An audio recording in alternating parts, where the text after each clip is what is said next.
grand monde de Pierre Lemaitre. Et oui, il a encore réussi un roman très fort, puissant, prenant, qui embarque, qui se lit avec gourmandise. Ça se passe en 1948 dans une famille, la famille Pelletier, qui vit à Beyrouth et qui a de grands enfants déjà, qui ne rêvent qu'une chose, se confronter au grand monde, partir et vivre leurs rêves. L'un de devenir journaliste, l'autre d'entrer aux Beaux-Arts à Paris. Un troisième part en Indochine rejoindre son amant qui s'est engagé pour se battre contre les Viet Minh. Et enfin, un quatrième qui n'a absolument aucun talent, hormis celui de tout rater.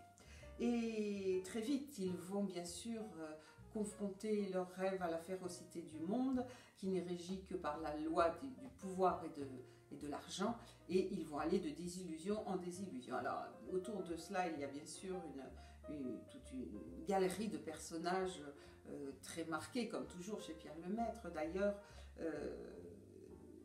les ressorts romanesques de Pierre Lemaitre sont là, avec notamment un scandale politico-financier entre l'Indochine et la France qui a existé, très documenté, c'est très intéressant, qui montre la vie mafieuse dans cette ancienne colonie.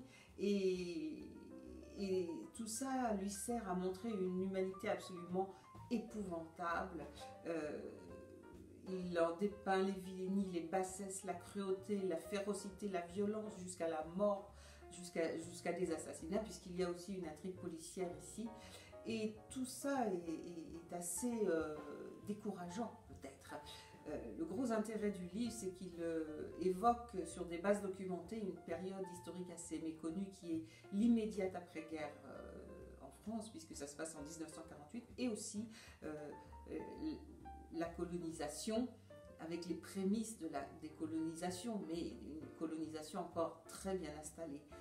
Et dans tout cela, eh bien, comme toujours avec Pierre Lemaitre, il y a une sorte de solution infime qui consiste à avancer masqué. Vous verrez ici que celui qui est bon, fin, intelligent n'est pas forcément celui qu'on croit. Et puis la ruse, voilà. Le seul moyen de ne pas se faire broyer par l'épouvantable mécanique créée par les êtres humains et qu'ils appellent leur société, eh bien, c'est de pratiquer la ruse. Voilà, tout ça, les ressorts romanesques de Lemaitre utilisés pour une nouvelle période historique, eh bien, c'est absolument passionnant.